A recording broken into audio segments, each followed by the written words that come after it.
Hello friends, welcome to our channel smart editorial. और आज मैं आप लोगों के लिए हाई स्कूल का केमिस्ट्री का चैप्टर नंबर 13 यानी कि लवण निर्माण विधि गुणधर्म एवं उपयोग। आज मैं ये आपके लिए चैप्टर लेकर आया हूँ।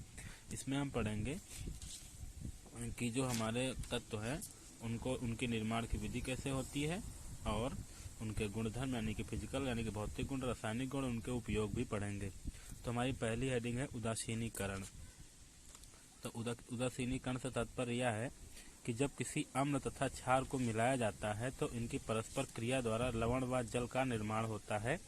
यह क्रिया उदासीनीकरण अभिक्रिया कहलाती है। मतलब कि जब भी किसी भी अम्ल और क्षार को आपस में मिलाया जाता है तो अम्ल और क्षार एक दूसरे से रिएक्शन करके यानी कि क्रिया करके उदासीनीकरण अभिक्रिया देते हैं। तो देखिए, ये रहा HCl यानी कि हमारा हाइड्रोक्लोरिक अम्ल, ये हो गया NaOH यानी कि सोडियम हाइड्रोक्साइड, और यहाँ से Cl, यहाँ से Na निकाल के हो जाएगा NaCl, और यहाँ का H और ये OH मिलकर H2O यानी कि जल बना लेंगे। तो ये हमारा हो जाएगा अम्ल, ये है हमारा क्षार, ये जो हमारा बना है सोडियम क्लोराइड, इसे लवण कहते हैं, और ये हमारा जल। अगली हेडिंग आ जाइए, लिखा है उदासीनीकरण ऊष्मा।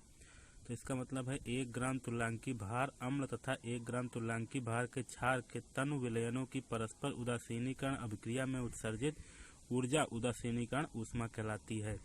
इसका मतलब ये होता है कि इनकी ये उदासीनीकरण जो अभिक्रिया है, इसमें जो एनर्जी वेस्ट होती है या फिर जो एनर्जी लगती है या फिर जो ऊर्जा लगती है, वही इसकी उदासीनीकरण ऊष्मा कहलाती है। अगला हेडिंग है हमारा लवण। लिखा है किसी अम्ल तथा क्षार की उदासीनीकरण अभिक्रिया से प्राप्त आयनिक ठोस को लवण कहते हैं। तो जैसे ये देख लीजिए, अम्ल तथा क्षार की अभिक्रिया से कोई ठोस प्राप्त होता है तो उसे लवण कहते हैं। तो यहाँ HCl और NaOH के रिएक्शन से NaCl बना जो कि हमारा लवण कहलाता है। तो देखिए, ये एग्जाम्पल है, वही HCl प्लस NaOH बराबर NaCl प्लस H2, यानी कि ये HCl आपका अम्ल हो गया, NaOH आपका क्षार हो गया, और NaCl आपका लवण हो गया, और H2O आपका जल हो गया। ये NaCl लवण है, ये आपका ठोस होता है। चलिए फ्रेंड्स, अगला टॉपिक है हमारा धावन सोडा। इसका आपने नाम सुना होगा। इस चैप्टर से ये मान के चलिए, ये 2-3 कंपाउंड दे रखे होते हैं, 2-3 यौगिक, उनसे उनकी हमें पूरा ब्यौरा लिखना होता है, यानी कि उसका रासायनिक नाम, निर्माण विधि, उसके भौतिक गुण, उसके रासायनिक गुण, और उसके उपयोग कहाँ कहाँ किया जाता है, तो ये सारी चीज़ें।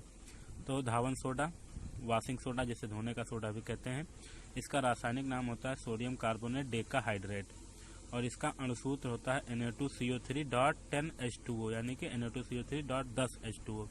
इसका हम अणुभार निकालेंगे तो वो 286 आएगा, और इसका सामान्य नाम होता है धावन सोडा या सोडा एस। इसे धावन सोडा इसलिए कहते हैं कि नॉर्मली जो हमारे घर का जो निरमा पाउडर होता है वही धावन सोडा है, जिससे हम कपड़े धुलते हैं, या फिर जो डिटर्जेंट आता है वो भी धावन सोडा का ही काम करता है। तो देखिए, इसके निर्माण विधि क्या है, प्रयोगशाला विधि है। देखा है, इस विधि में कार्बन डाइऑक्साइड को सोडियम हाइड्रोक्साइड के विलयन में प्रवाहित करने पर सोडियम कार्बोनेट का विलयन प्राप्त होता है, जिसके वाष्पीकरण द्वारा सोडियम कार्बोनेट के क्रिस्टल प्राप्त किए जाते हैं। यानी कि सोडियम हाइड्रोक्साइड में कार्बन डाइऑक्साइड प्रवाहित करने पर सोडियम बाइकार्बोनेट प्राप्त होता है और जल मिलता है। तो ये हो गया हमारा सोडियम हाइड्रोक्साइड यानी कि NaOH, और ये CO2 यानी कि कार्बन डाइऑक्साइड हो गया। इसकी रिएक्शन कराएंगे तो सोडियम बाइकार्बोनेट हमें प्राप्त हो जाएगा। आ जाइए अब इसके भौतिक गुण। सोडियम कार्बोनेट यानी कि Na2CO3 सफ़ेद रंग का क्रिस्टलीय ठोस पदार्थ होता है, जिसका गलनांक 850 डिग्री सेंटीग्रेड होता है। मतलब इसका यह होता है कि 850 डिग्री टेम्परेचर पर ये गल जाता है, इससे कम टेम्परेचर पर यह पिघलेगा नहीं। तो यही इसका भौतिक गुण होता है। आपको पता है, देखने में यह सफ़ेद रंग का क्रिस्टलीय ठोस ही होता है। अगला देखिए, लिखा है यह जल में विलय होने के पश्चात पर्याप्त ऊष्मा उत्सर्जित करता है, यानी कि इसे जल में घोलेंगे तो यह घुल जाएगा। तीसरा है निर्मल सोडियम कार्बोनेट चूर्णित अवस्था में होता है, जिसे सोडा एस कहते हैं। मतलब निर्जल सोडियम कार्बोनेट जो होता है वो चूर्णित अवस्था यानी कि चूर्ण के समान होता है। अब आ जाइए इसके रासायनिक गुण। तो रासायनिक गुण में मैं थ्योरी नहीं लिखी मैंने, केवल आपको रिएक्शन दिखानी होती हैं बस। तो पहला है ऊष्मा का प्रभाव। ऊष्मा का प्रभाव का मतलब होता है अगर इसे हम गर्म करें तो ये क्या हमें प्राप्त कराएगा। तो देखिए, Na2CO3 है और 10H2O इसका फार्मूला होता है। इसको जैसे हम हीट करेंगे तो ये 9 मॉलिक्यूल वाटर निकाल देगा और सोडियम कार्बोनेट बना लेगा। सोडियम कार्बोनेट मोनोहाइड्रेट इसका नाम है। मोनोहाइड्रेट इसलिए क्योंकि इसमें वाटर जो है एक है, एक के लिए मोनो का यूज होता है। अगला है जल अपघटन, यानी कि अगर इसे जल के साथ रिएक्शन कराएंगे या जल के साथ अभिक्रिया कराएंगे तो क्या हमें प्राप्त होगा। तो देखिए, Na2CO3 प्लस इसको हमें जल से रिएक्शन करानी है, तो जल से रिएक्शन कराएंगे तो ये हमें सोडियम हाइड्रोक्साइड और हाइड्रोजन कार्बोनेट देगा। ये होगा इसका दूसरा गुण। तीसरा है अम्लों से अभिक्रिया, यानी कि यह अम्ल से अभिक्रिया करके हमें क्या देता है, तो देखिए यह हमें अम्ल से अभिक्रिया करके सोडियम सल्फाइड, वाटर और कार्बन डाइऑक्साइड, देखिए ये आपका सोडियम कार्बोनेट हो गया, ये H2SO4, इसे सल्फ्यूरिक अम्ल कहते हैं। जब इससे इसकी रिएक्शन होगी तो ये सोडियम सल्फाइड और वाटर और कार्बन डाइऑक्साइड तीनों निकाल देगा। तो इसको आप एक बार देख लीजिए ध्यान से, ये इम्पॉर्टेंट है, आपका पूछा जाएगा जरूर एग्जाम में। एक ही कोई कंपाउंड दे रखा है, उसका निर्माण की विधि और उसका भौतिक गुण, रासायनिक गुण और उसके उपयोग क्या क्या होते हैं।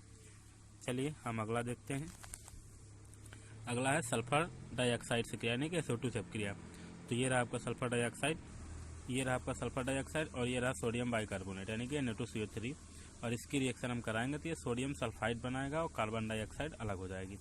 अगली रिएक्शन है हमारी बुझे हुए चूने से अपक्रिया, यानी कि Na2CO3 की कैल्शियम हाइड्रोक्साइड से, इसको कैल्शियम हाइड्रोक्साइड कहते हैं या फिर बुझा चूना भी कहते हैं। इससे रिएक्शन कराएंगे, इसकी रिएक्शन कराएंगे इससे, तो ये हमें सोडियम हाइड्रोक्साइड और कैल्शियम कार्बोनेट देगा। इसका नाम सोडियम हाइड्रोक्साइड है और ये कैल्शियम कार्बोनेट यानी कि CaCO3 है।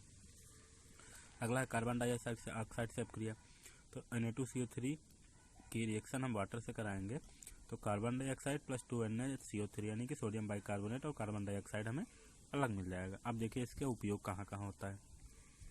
पहला इसका उपयोग होता है आग बुझाने वाले यंत्रों में, यानी कि आपने देखा होगा हर हॉस्पिटल में या किसी भी बिल्डिंग में देखा होगा, टैंकर ग्रुप में टंगे रहते हैं बिल्डिंग्स में, तो उसमें जो होता है इसी का यूज किया जाता है। और दूसरा है कांच, कागज व बोरेक्स के निर्माण में। बोरेक्स एक प्रकार का होता है, ये मान चलिए आप त्वचा पे लगाने वाला होता है। कांच और कागज बोरेक्स के निर्माण में इसका उपयोग भी किया जाता है। अगला है जल की कठोरता दूर करने के लिए, यानी कि पानी जो होता है हमारा कभी कभार बहुत ही नमकीन होता है या उसमें अशुद्धियाँ होती हैं, तो उसमें इसको मिला दिया जाता है और वो पानी पीने लायक हो जाता है। अगला है प्रयोगशाला अभिकर्मक के रूप में बेकिंग पाउडर, पेंट, रंजक आदि के निर्माण में इसका उपयोग किया जाता है। तो हमारा टॉपिक यहीं से खत्म होता है। अगला टॉपिक हम अभी आपको दिखाएंगे कौन सा है अगला वाला। चलिए हमारा अगला टॉपिक है खाने का सोडा, यानी कि बेकिंग सोडा। इसका नाम आपने अक्सर सुना होगा घरों में, क्योंकि इसका यूज जो है घरों में मिठाइयाँ या फिर अन्य चीज़ों के निर्माण में किया ही जाता है। इसका रासायनिक नाम क्या होता है, इसका रासायनिक नाम होता है सोडियम बाइकार्बोनेट या सोडियम हाइड्रोजन कार्बोनेट, और इसका फार्मूला होता है NaHCO3, अणुभार होता है इसका 84। अब इसके देखिए निर्माण की विधि क्या है, तो लिखा है सोडियम बाइकार्बोनेट यानी कि NaHCO3 का निर्माण सोडियम कार्बोनेट यानी कि Na2CO3 के संतृप्त जलीय विलयन में कार्बन डाइऑक्साइड गैस प्रवाहित करने पर होता है। यानी कि सोडियम बाइकार्बोनेट की रिएक्शन कार्बन डाइऑक्साइड से करा देंगे तो हमारा सोडियम बाइकार्बोनेट बन जाएगा। तो देखिए Na2CO3 सोडियम कार्बोनेट है और इसकी रिएक्शन हम कार्बन डाइऑक्साइड और वाटर से करा देंगे तो ये हमारा सोडियम बाइकार्बोनेट बन गया। अब आ जाइए इसके भौतिक गुण। लिखा है सोडियम बाइकार्बोनेट सफ़ेद क्रिस्टलीय ठोस है जो जल में विलय होता है। तो नॉर्मल ये तो आपको पता है पानी में विलय होगा ही होगा, क्योंकि खाने की चीज़ों में इसका यूज होता है, तो पानी में तो ये विलय होगा ही होगा।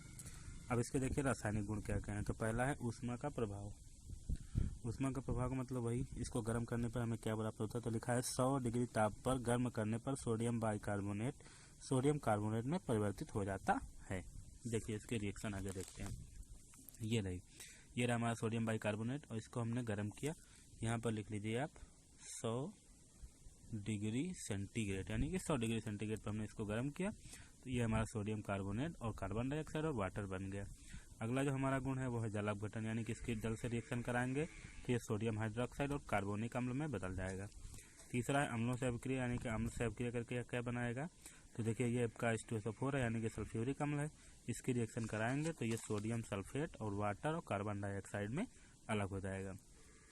इसके बाद इसके उपयोग, पहला उपयोग बेकिंग पाउडर के निर्माण में, दूसरा चर्म रोगों के निदान में, तीसरा है कच्चे दूध के फटने के समय को बढ़ाने के लिए, चौथा है आग बुझाने वाले यंत्रों में, पांचवा है पेंट की अम्लता को दूर करने के लिए।